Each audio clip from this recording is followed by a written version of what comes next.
Hey, how's it going guys? My name is Eelwood and today we are looking at Mordhau, a Steam hit released earlier this year, and to answer the ultimate question, is it worth your time? Oh, and by the way guys, I'm going to start doing touch-ups on my audio, so you might find that my voice quality is a lot better. Please let me know in the comments below, because I would like to get your feedback on it. So, Mordhau is a multiplayer only, indie, first-person action hack and slasher, set in a somewhat accurate medieval age where you create a personalised mercenary, have access to a huge arsenal of weapons and armour, and take on hordes of enemy players, decapitating them left, right and centre. Expect high intensity, blood-bathed combat. So, aesthetically the game looks very nice and very realistic. The overall game has a very impressive, simple medieval feel to it without overloading the textures with too much detail, keeping ground clutter to a healthy minimum and giving all areas plenty of character without being too complex.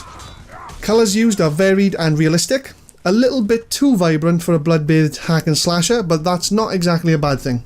Textures are easy to distinguish, high quality in general, but as I said, not too overpowering, which helps keep your focus on the fighting rather than the structures and foliage. The indoor torch flickering is immersive, and even mild sunlit areas look extremely good.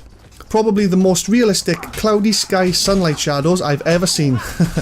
The UI is nice and descriptive, yet very clean. Your HP and stamina bars at the bottom are large enough to see with your peripheral vision. The capture point bar at the top is effective, and I like how the in-game chat is hidden while you're in combat. The only thing I found to be a bit annoying was the kill notifications on the top right of the screen, which can most likely be disabled anyway. Level layouts are absolutely huge, obviously to match the amount of players that'll be in them of course. Mordhau's many different stages like castle ruins, snowy peaks and forest camps all have impressive detail and graphical immersion. Each stage is a pleasure to look at and is mainly open space done right. Perfect for this kind of game.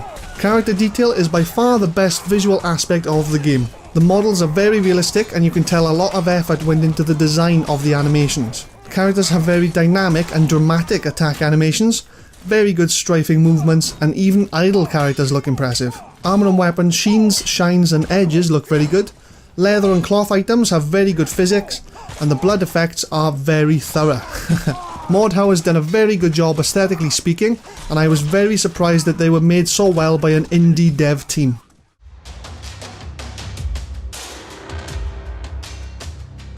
The OSTs in Mordhau are pretty good, nice and simple, very heavily orchestrated instruments with the occasional vocals here and there.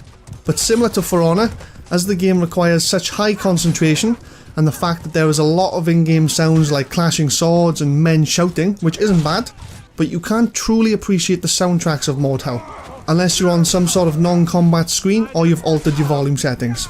Fortunately, the quality of the in-game sound effects is brilliant. Footsteps on different terrain, clanking armour when moving, the clashing of steel in combat, and especially the realistic sounds of crushing bones, severing limbs, and decapitation. Combine these with the grunts, groans and moans of characters, really adds to the immersion and satisfaction of the gameplay experience when you're cleaving through the enemy team.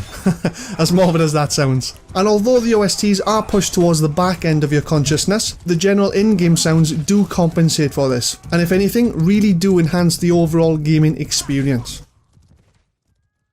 Now for the gameplay. So firstly, Mordhau, as I mentioned, is an online only multiplayer game, so there isn't any kind of difficulty setting to choose from of course. When you boot up the game, you're quite literally allowed to get stuck straight in, click the fight button, choose your game mode and play. This isn't recommended however, as you're better off doing the training first. In training you're given some simple gameplay advice, a few funny scenes, and a basic feel of the general gameplay. Once done, before you jump into any online matches, you have the ability to create your own mercenary. There are loads of different customizable options to choose from when creating him. These include basic facial/body options for purely aesthetics, armour and weapon options which of course reduce damage taken and allow you to deal more damage, and even perks which are very random benefits like reduced fire damage taken or less damage dealt to teammates.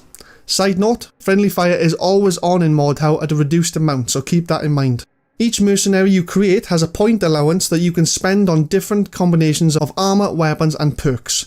So for example, if you choose the greatsword as your weapon, but also want a crossbow in your secondary slot, that only leaves you with 2 points left for anything else you might need, which isn't recommended.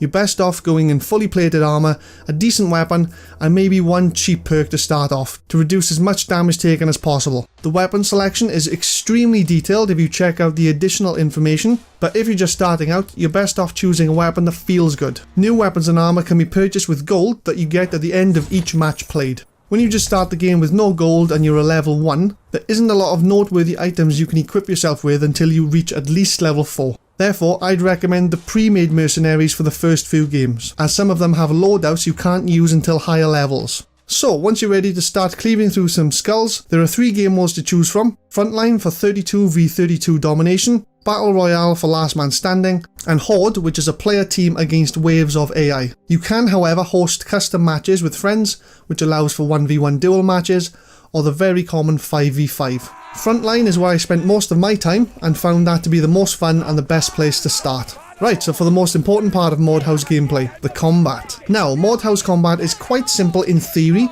but it does take a bit of getting used to. For starters, you have your basic left click, which is your attack button. The direction of your attack is dependent on where you're facing. So if you move your mouse to the left slowly, then click, you will attack from the left side. This can be indicated by the tiny little comet in the center of the screen. We could call it something else, but we're going to call it the comet. So the tail of the comet points in the direction your swing will come from. There are 6 total directions: bottom left and right, overhead left and right, and just general left and right. This is Mordhau's main selling point feature that gives it its unique style of gameplay. Now add in things like feint attacks, kicks, parries, stabs, throws, and ranged combat, and you've got a seemingly simple yet quite complex form of gameplay.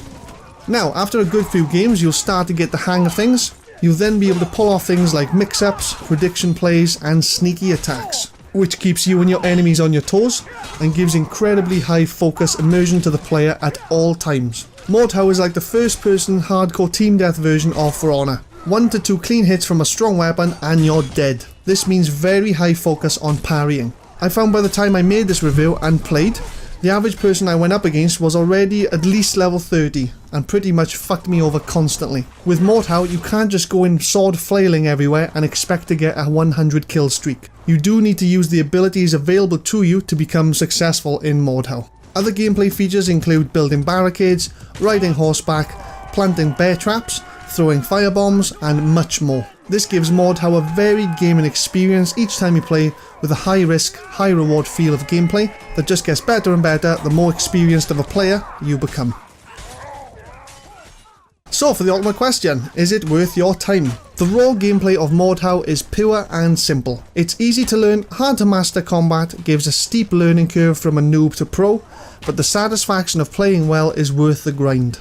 I'm going to give this game a 4-star or 84 out of 100. By far the most satisfying thing in this game is getting kills. The better you get, the more kills you get, the more satisfaction you get. The death animations are quite impressive and can be quite funny if you get decapitated. The training stage definitely needs an advanced version to make practicing better and more efficient. And the developers need to bring out a 1v1 duel mode and possibly a 5v5 or 10v10 for smaller, more focused game variants. The main good and bad points of Mordhau is the fact that the effort you put into the game is a direct reflection of what you'll get out of it. This means that if you have the time to invest, the gaming experience journey Mordhau offers will be a true delight. But if your time is limited, you may not be willing to invest the effort in getting to a level of skill where the immersion and satisfaction you feel are at their highest. If this is the case, Mordhau may not be the best choice for you, but regardless, the game is definitely worth the money. It's impressively polished for an indie game and is a welcomed addition to any skilled gamer's collection.